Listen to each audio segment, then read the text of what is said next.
All right, we're gonna start right here at this compartment here that's labeled propane. If we open that up, you can use this little tie here to put it in the bracket, hold your propane door open while you remove and install your 20-pound tank. It is fed into the unit with a regulator that is up behind the head of the unit, and it is secured in with a nice safety strap here. You can undo this just by lifting it up and out of the bracket, and then this will lower down. There I go with those keys. So we're going to use your keys here so I can show you which keys do what. So this door here opens with the 751 key, the one that does not have a plastic housing on it. So if we open this compartment door up here, this is going to be the back of your refrigerator. That's going to how you're going to have access to that, and so that way if you ever need to fix that or change that or anything like that, you can get to it through the outside of the unit.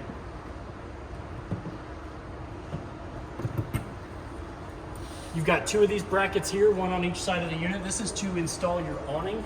The awning will come out with the button, and then once it comes all the way out and extended, there are two arms that will fold down and they will lock into these tabs here. And then that way your awning can have it'll be supported. That way it's not just hanging out over the top of your unit. You've got two Bluetooth speakers up here that are powered by the inside stereo that are independent from the inside speakers. So that way you can run just the outside speakers or just the inside speakers or both simultaneously. You do have these shapeless windows that are really nice. I really like these black windows. Your Happy Jacks here, well, they're what are they, Rico Titan? Mm-hmm. These Rico Titan jacks, all four of them have a hole here at the top. If I can, there's a spot that doesn't have a lip on it. If we pop these open, they all have access to where you can put your little manual crank jack in there, which is inside the unit. And you can raise and lower your jacks independently if the motor in them decides to not work anymore. We're gonna come around to the back side of it. This is your gray water holding tank and your sewer outlet connection. This is where we're gonna hook your sewer hose at. As you can see, there's some water coming out from when I was draining the gray tank earlier. This is where you're gonna hook your sewer hose at, and then your sewer hose is gonna go to the proper dump station. And then the valves for that are in this door, which is also the 751 key.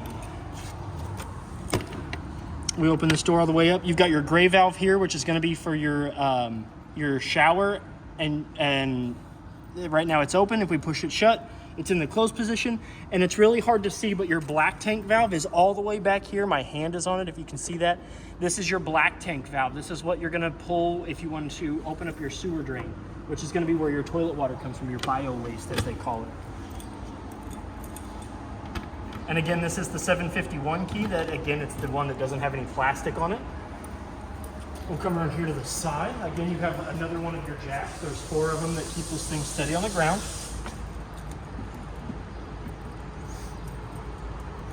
This door opens with the gray key. If we open this up, this is gonna give you access to your outside shower / spray port. You've got hot on the left and cold on the right.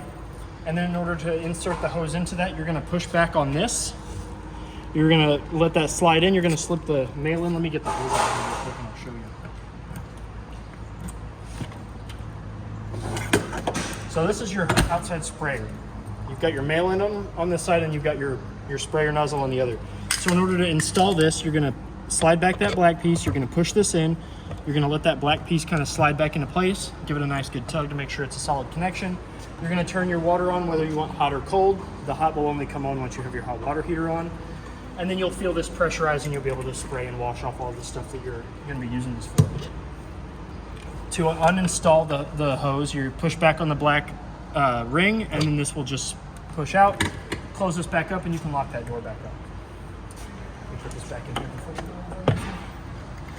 Nice little storage compartment. Nice little waterproof storage compartment. This is all hard plastics, that way you don't have to worry about things getting wet in here. This compartment actually does go all the way through to underneath of the sink in the unit too, so that way if you put stuff on the inside, you can pass it out to the outside. We'll go ahead and lock this back up. Again, this is the gray key on your key ring. Right here you've got your park provided cable and satellite coaxial outlets. This one is your cable and this one is your satellite. You're going to take your coaxial cord and install it on either one of these, whichever one you're wanting to get provided, and then to the park provided access ports. You've got your 30 amp short cord here.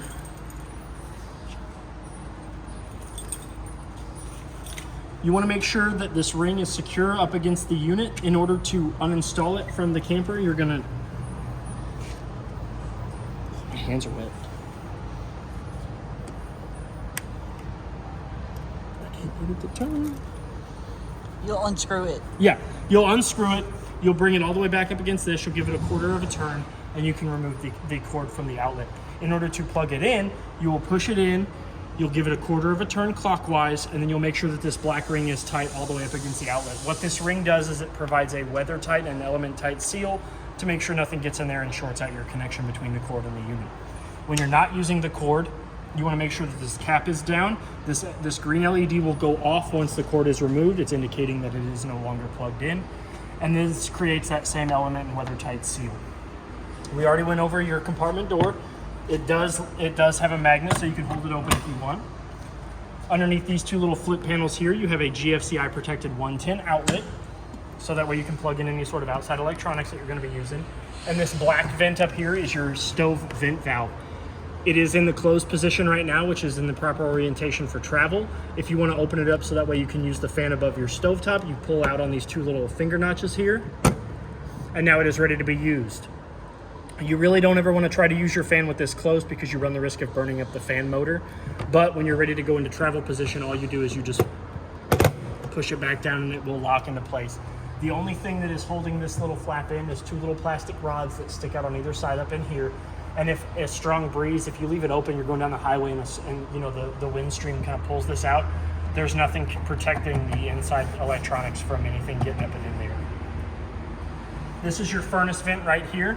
You've got cold air at the bottom that goes in, and then you've got your hot air that comes out the top. I recommend that if you've got little ones or dogs or pets or anything, or anybody, any adults, that when you're running your furnace, try not to have them stand in front of this because this does get hot enough to curl the hair on your arms. Another good recommendation for these is a mud dauber screen. For whatever reason, mud daubers are attracted to the smell of the propane, and they will go up in there and they will build homes.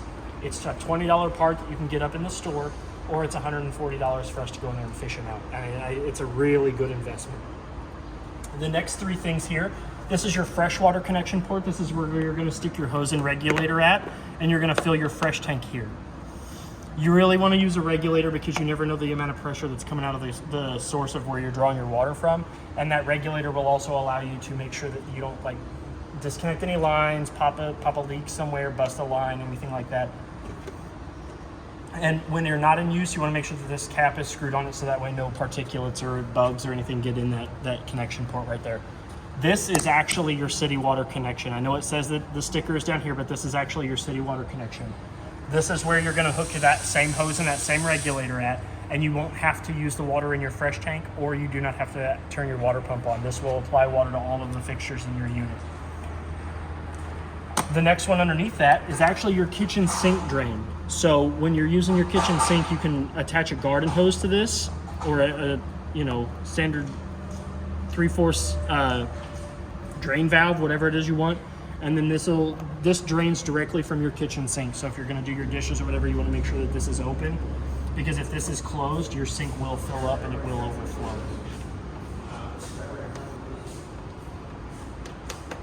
The next black panel that's next to me is actually your hot water heater panel. So if we open it up, the first thing you want to check to make sure before you turn your hot water heater on is that it's got water in it. And you've got your pressure release valve right here, which it's going to be right here. If I was to apply slight pressure to this, if there was water in the tank, it would come out of here.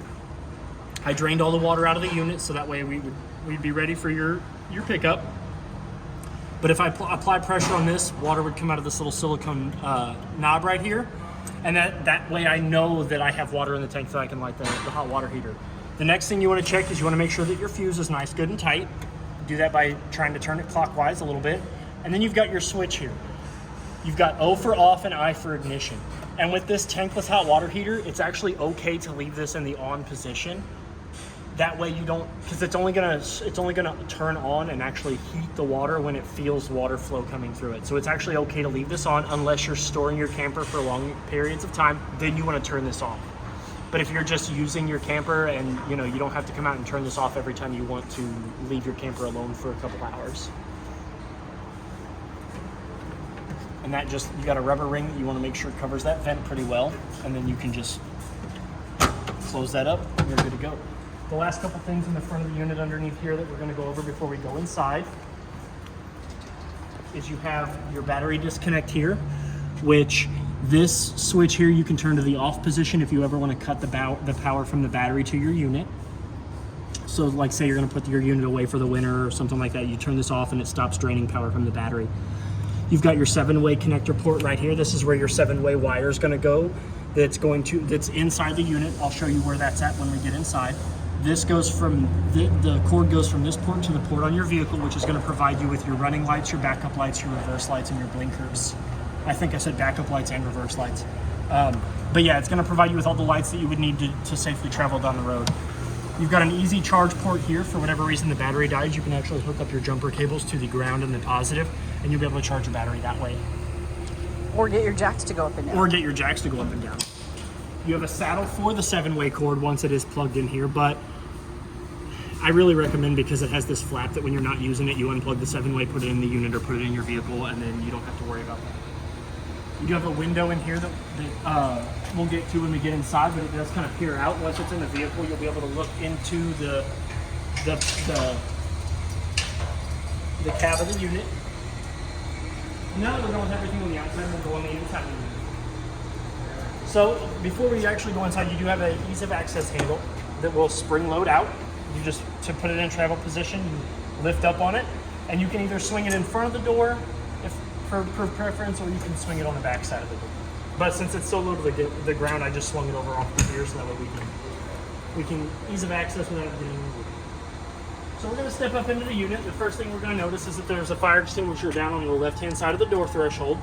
That's one of your 3 main safety features in your camper. You've got this one, your smoke detector, which is up here above the master bed. Just like your standard home smoke detector, you want to test it every 90 days. You want to look at your fire extinguisher every 90 days. And the third and most final important safety feature of your unit is the carbon monoxide and LP detector. You also want to make sure that this is tested every 90 days. I really like to recommend that you test them before you go on any camping trip in this thing.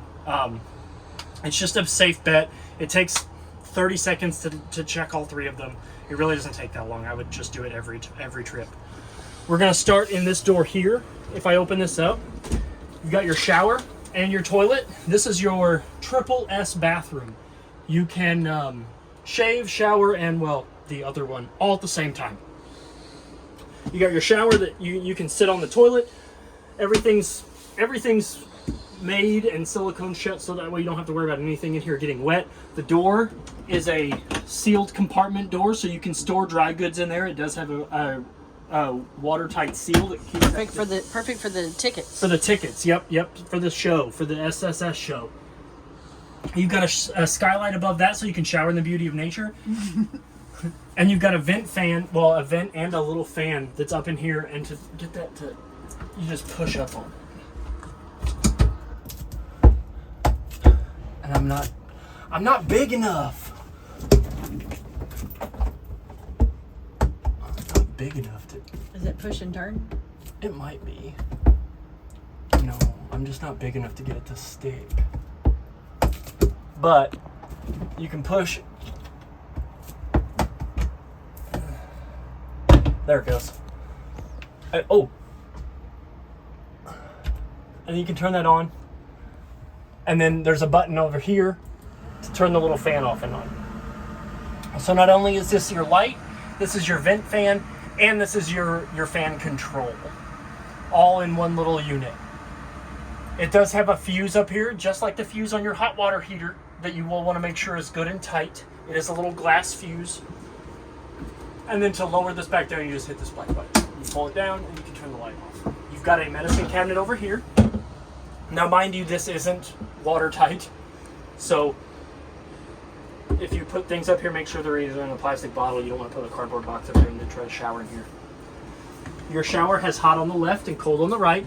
And it doesn't have a shut-off button up at the shower head itself, so that way you don't have to turn your water off in case you're swapping occupants in the shower. Or in case you want to conserve water, you don't have to usually worry about that in this unit because it has the on-demand water heater. Yep. But if you're boondocking. Yep. And then it's got a travel lock. Once it latches, you'll put this little nylon strap over, close that. And this is the orientation that you're going to want this in when you go into, when you're traveling down the road, because that will keep this door from sliding off, because the only thing stopping it from winging off the little track here is this little bolt right here. And after, trust me from personal experience, these do get worn after opening and closing and opening and closing, and the door will just shoot off. Below the door is where your jack remote is. That can be removed. There's Velcro on the back of that.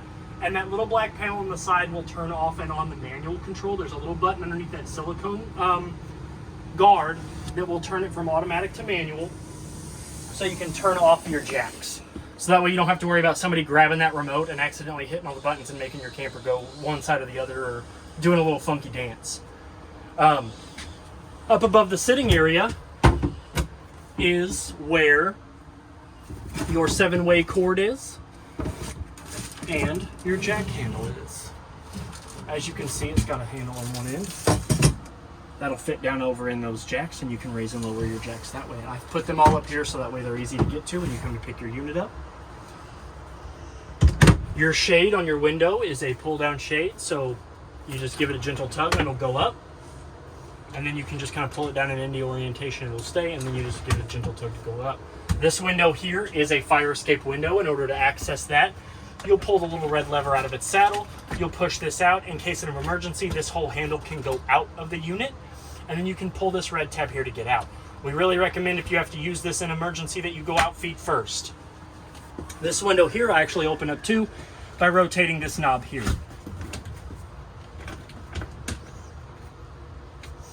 This couch sitting area, if you grab the bottom of it and you pull out, it turns into a nice sleeping area in case you have another occupant with you. And then to turn it back into a couch, you just lift up. I like to grab the back and just kind of feed that back into the rails, and then now it's back in the couch. You do have 2 cup holders on either side of the couch. You've got a GFCI protected 110 outlet here, along with a dual port USB port, so that way whoever's staying here or sleeping or hanging out can charge their phone, their iPad, their laptop, whatever it is they're doing. On this step here, you see this funny looking circle. This is actually the mount for your table. So if we lift this up, you've got 2 brackets here. You've got a square bracket, and you've got the base itself. So in order to turn this into a table, you come down to the bottom of it, you unscrew this, you make sure that sticks out just a little bit, about 3/4 of an inch. You make sure that that rectangle piece sets into the base. Once you've got this locked in, you push down on this so you can free spin this. You want to spin this clockwise to tighten that screw back up. And what that screw is going to do at the bottom of that is it's going to rotate underneath the base and keep your table this sturdy. So as you can see, this is pretty sturdy now. So now the next process we're going to do is, you see where it says insert this side and insert that side? This is reversible, so it doesn't really matter on what orientation the table is in. So you undo the nut, you undo this latch, you'll slide it over this threaded pole here. I'm an idiot, it said insert this direction. And then you can tighten this down to your desired resistance. Right now I'm not going to worry about the resistance, I'm just showing you how the table works. And then up underneath the mattress, which is again where it really needs to go for travel, is your table base. So if we slide this out, you'll notice that the bottom side of the table has that same threaded rod that if we undo this latch, we'll loosen up that hole. We can slide this table base into that hole. This is on a swivel, so the looser that you have this, the easier this whole arm is going to swivel. So you can put this table into numerous configurations. You know, you want it out in front of you so you can eat and watch TV at the same time. You want to sit over here and do your work here. It can go on that side. Just there's different permutations that you can put this table in. And then in order to reverse that process, you lift up on the latch that holds the table base in. You lift the table base up out of its saddle. This can slide back over here. And you can put this table base anywhere. It fit very nice and uniform in that underneath this spot there. And then you take this, rotate it counterclockwise until it is loose and wiggly. And You like my proper terminology there? I do. Loose and I wiggly? love that. Loose and wiggly. Very descriptive. And then you don't really have to make sure that this is in, but I always do just so that way it doesn't come out. The more threads that are inside this thing, the less opportunity it has to work itself back out. And then all of the instructions that I just went over are actually right here on this sticker on the base of the table itself. So then we'll lift this back up, sit this in here, sit that portion there, and now mum is the word and nobody's the wiser. So if we come in the camper just a little bit, you do have your ever-chill refrigerator here that only works while it is. It does work off the lithium battery. I left the thermometer in here so I could show you that I did get it down to go down to like right at 28, 30 degrees. There is a temperature knob on the side that goes from 0 all the way to 7. 7 being the coldest and 0 being off. It is a freezer fridge combo, so the freezer up here does get a little colder just because of the insulated bases. You do have a nice crisper. You have a soda rack here so that way you can fit your soda cans in here and grab them out of here, which is really nice. Go ahead and pull my thermometer out of there. Up above our heads is your air conditioning unit. So it does have a heat option, which does work. So it does have heat strips, so it does work if you want it to. I tested that. It got rather warm in here. But you also, on the wall over here, you do have a furnace. That's your Suburban furnace. That's going to kick on your furnace, and that's going to get your unit a whole lot hotter. This is what this does, is this just sucks in air, heats it up just a little bit, and blows it back out. So that way, if you're off-grid and this works on electric, this is propane. That's how that works. You do have your fan controls here, which are low, medium, high, and then low, medium, high fan. The black is fan, the blue is air conditioner, and then you've got your temperature control knob here. Obviously, the gradient, more red is heat, more of the blue is your air conditioner. A big portion of the air conditioner is the filter. You can actually pop this filter out and you can wash it. It's just a screen filter. It's a very thin filter, so run it under some water, get all the dust and all the dust bunnies off of it. You can put it back up there and your air conditioner will work a lot better the cleaner that is. You do have 4 omnidirectional vents on the top, one for each cardinal direction that they can close. And when you close one, obviously like losing one of your senses, if you lose one sense, the other ones get stronger. So you close one, these 3 will get stronger. You close 2, the other 2 will get stronger, and so forth and so on. We're going to direct our attention over on this side of the unit for a little bit. This is the brains of your unit. This is your control panel. So you've got your 4 buttons here that are going to dictate the charge and the tank levels of your battery, which as long as the unit is plugged in should show full, and then the 12.3. The next one over here is your fresh tank. It should show empty. That's going to show you the level of your fresh tank water. Then you've got your BLK tank, which is your Burger King Have It Your Way. This is your black tank. This is your bio waste. So you want to show this empty. You want to make sure that this is empty before you go in travel position. Then you've got your gray tank, which is going to be where your bathroom water goes, which is your shower. That's going to be empty. The next button over here to our right, which is the red illuminated button, that's your water pump. So if I press this button, it's going to light up. That means that our water pump is engaged. You're going to hear it pressurizing water throughout the line. You're going to hear it thump and bump. If for whatever reason it continues to thump and bump after about 45 seconds, you're going to want to go through and make sure that there's no air in any of your water fixtures. This next button here is your living room lights. If you watch me flip this button, all the lights in the unit are going to go off. These are all also manual lights. So if you look at the one above my head here, I'm going to press the button. Once I turn this switch back on, all of them but this one is going to turn on. If any of these lights do not come on when you flip this switch, you always want to make sure that this is the first troubleshooting step that you take, which is pressing and making sure that the light is on. They will only work on this switch here if they are all in the on position on the manual button. This button here is your porch light. There is a white light above the door frame out there. If I press this button, that white light will come on and that white light will go off when you flip it down. Next, you have your awning lights, which is a strip of LEDs that run on the inside of your awning. If we flip this button on, that strip of LED lights will come on. If we turn it down, that light will go off. And this is your awning button. As you can see, it's got awning extend and awning retract. Especially this awning, the awnings are the most expensive repair on your unit. I'm gonna go ahead and show you. Oop, nope, I'm not. If you're gonna make your awning go out, you wanna make sure that when you're done using it, you wanna make sure that your awning comes back in. It takes 25-30 seconds for it to go all the way out, and then it takes another 25-30 seconds for it to come all the way in. You really want to make sure that when your awning is out and you step away from this thing, you want to put your awning back in. It's an expensive fix, especially on the ones with the inner folding accordion arms. which is what this has. So what they're going to do is that awning's going to come out. Those accordion arms on the inside are going to be flat up against the unit, and they're going to come out. They're going to come out till about they're at about an obtuse angle. Then you're going to take the two supporting arms that are inside. You're going to fold those out, and those are going to extend, and they're going to latch into those two funky looking ports that we talked about on the side of the unit. That's going to give you your lateral support for your awning. That's going to keep that thing from doing this when the wind picks up.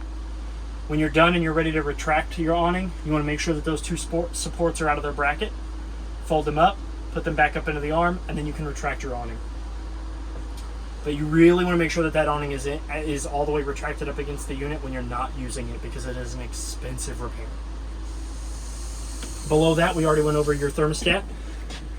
For your furnace, this knob here all the way to the left is off. As you can see, it says off, cooler, and then warmer. Just follow these lines here, the hotter you want it, and this is going to tell you what temperature it is, just like the standard thermostat in your home, for those of us that have this style thermostat in our home. This is your hot water heater. As I said, it is okay to leave it on the switch. When the switch is on, you're going to see this light light up. As long as your propane tanks are open, you can hit this button. We're going to wake it up. This top button here will switch it from Fahrenheit to Celsius. So as you can see, the max temperature that you can get to is 124. You can get your water all the way up to 124 degrees. You can get it as low as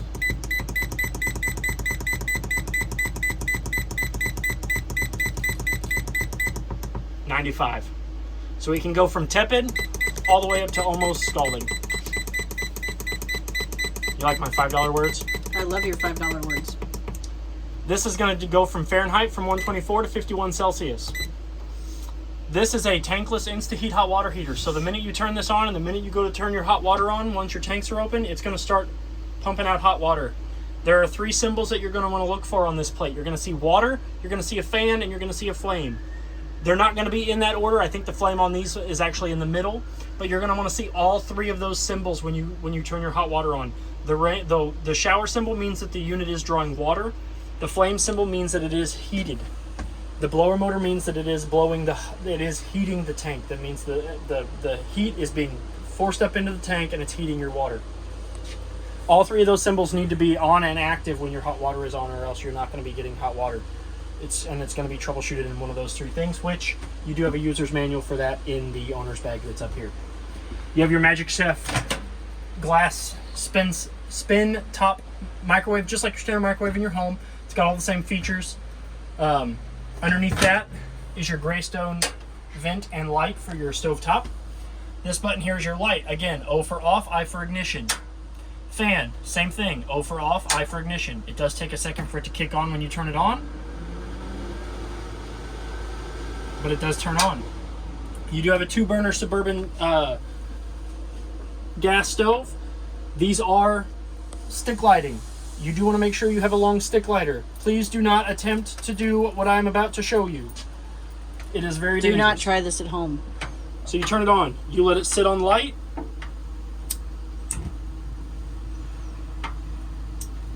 Same one with this one. Oop. Please make sure you have a stick lighter. Much better.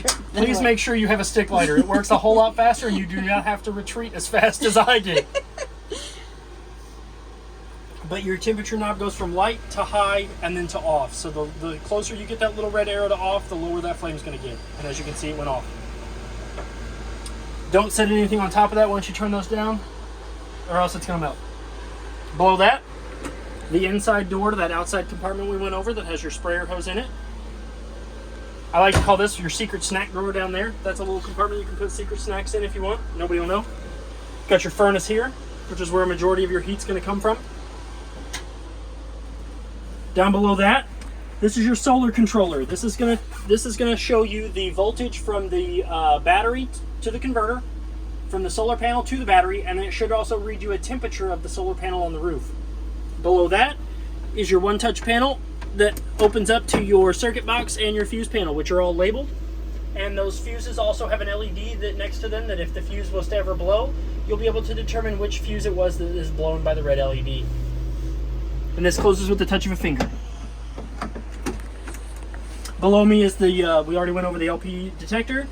You've got a GFCI protected 110 outlet here. And now, underneath this panel here, which I'm going to show you the screws. I'm not going to show you underneath it.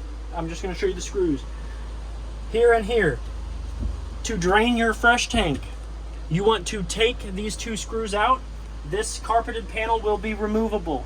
Once you remove this carpeted panel, there's a valve directly below where my finger is at. It is a small little valve, very adjacent to the black tank valve. You pull up on that and it is going to drain your fresh tank. If you want to see the level of your fresh tank is right underneath my left hand. You can see the volume of your fresh tank when you remove this panel. Your battery is also right underneath my left hand. It is a lithium battery. It should be good for a long time.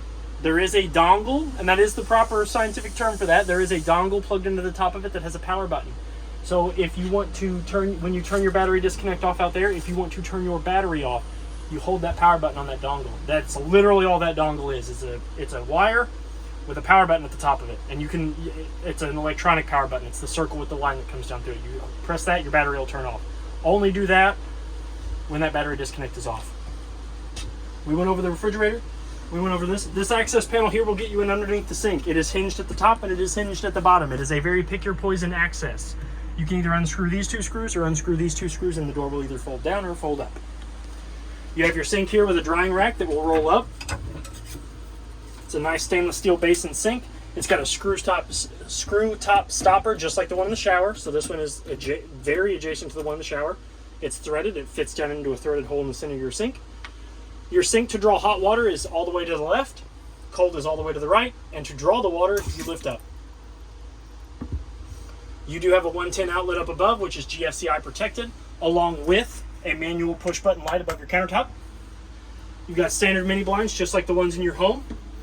They're in the travel lock position, which is where you're going to want them to be when you go into travel position. Pull down on these pull cords to reveal your kitchen window, which just like the window over there, you undo this handle here and they pop open and you can open up your kitchen window. And this screen is removable just by tugging on this little trapezoidal shaped piece of plastic. Lower your shades back down, put them back into the locked position. It is okay for the handle of the window to sit between the base of the shades and that one shade vinyl. That's okay. Just kind of tuck that up underneath there. It's not going to do any damage. You do have your pivot rod so you can adjust the pitch, which I learned just recently that one of these, this direction here reflects the sun back out, and this one here actually lets a little bit of light through still. So I just learned that recently. Did you? Yeah. I did not know that. Yep. One of those lets, this direction will still let light in. This direction here will bounce the light back out. The more you know. Up above us, I'm not going to go all the way to the end because there's not a whole lot, but as you can see, those two green lights on either side of the cap up there, those are your dual USB ports. So you have one on one side of the bed and one on the other. There are no 110 outlets up there, but there is a 110 outlet over here on this side of the wall where my right hand is at. It's up here on the wall, so if you have a CPAP machine or any other sort of sleeping aids that you need to plug in, you can plug into there, and then you can plug your cell phone chargers, your tablet chargers, or any other sort of charger up device into those dual USB ports. And it looks like you have manual lights up there. Yep, you do have manual lights. There's one here, one down there, one up here, and then there's one over here on the same orientation. Everything's mirrored. You do have two speakers here and there that are also going to be connected to your sound system, which we're going to get over in just a second. Yep, I got it. My booty's in the way. Then, up above the bed, you have your vent fan, which is a manual crank style handle that will open the vent on the roof of the unit. And you can actually lock that by pushing down and pulling up on the handle. That will lock it from turning. So once you have it all the way down, you can push up on it and it'll lock. And then it's got a vent control fan here with 1 through 4 speeds. So 1, 2, 3, 4. You're going to hit that 1 through 4 button, obviously, to get to your adjusted speed. And then you can also hit this button, the off button, to turn the fan off. You really don't want to do what I just did. You really don't want to run that fan for too long with the vent closed because it just circulates heat up by that motor. And all that is a little brushless motor that will, it'll end up burning itself up. You do have, oh, there went my thermometer. You do have a folded blanket in a bag up here, which I'm going to leave in this so that way it's easier for storage and packing. That way you don't have to worry about where that's going to go. You do have a fire escape window that is behind me up there on the wall. It works the same way as the fire escape window that's over here on the side. You pull that little red handle up, feed it through the door, and then you pull that red trapezoidal shaped piece of plastic and your screen will come out. Please go feet first out of those. Don't dive head first. And then the window up there is a pull down shade. It will stay where you put it, but you have to push it back up too. It is a accordion style shade. It is frictioned on there. So to do that, to loosen that up or to tighten that back up, those two little plastic thimbles, or what are they, spools? Yeah. You can wrap that string around there to increase the tension to make it easier or harder for that shade to lift up and down. Oh, here's your secret window. So you can see who's in the cab of your truck. Or just peek out at other campers. Just peek out at other campers. Then you've got your TV. And your TV. So, on your television, I'm going to pull it out so I can show you. So your television is on an arm.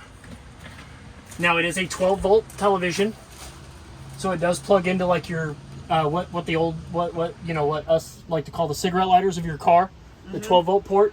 It plugs into that. On the side of that same outlet, you do have two USBs, so you can plug in any other sort of USB powered devices. It's got a coaxial port here for your satellite and cable if the park that you're staying at is providing. That's where you're going to screw your coaxial cord in, and you're going to turn this button off. If you see, I pressed that button and that LED went off. Now it's on, now it's off. When it's off, you can hook up to this port and get cable and satellite. When it's on, you want the coaxial to be right where it's at, and that's how you're going to draw your antenna channels. You do have an HDMI port outlet underneath it, so that way you can plug into like a DVD player or anything like that, and then the DVD player will run through this coaxial cord as well. You have a USB port on the side for any sort of mixed media, and then you have a 110 outlet over there, so you can plug in, like if you want to bring a DVD player, or if you want to bring a video game system or whatever, you can plug it into that 110 system. Man, that'd be fun, getting like a Super Nintendo and going on a camping trip. That would be fun. And then you got your TV remote, which has all the standard functions. Right now it's in antenna mode, so if you turn this on, you'll get your basic antenna channels.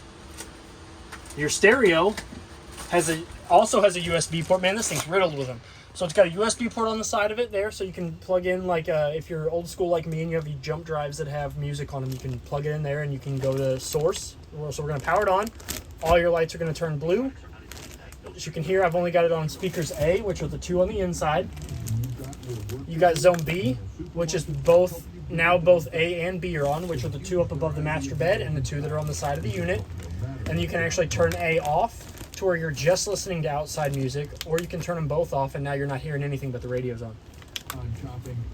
You've got your mode buttons, which are up here at the top. You've got AM, FM, CD player, which is this right here. You've got your Bluetooth, your USB, which is here, and then your auxiliary port, which is down here.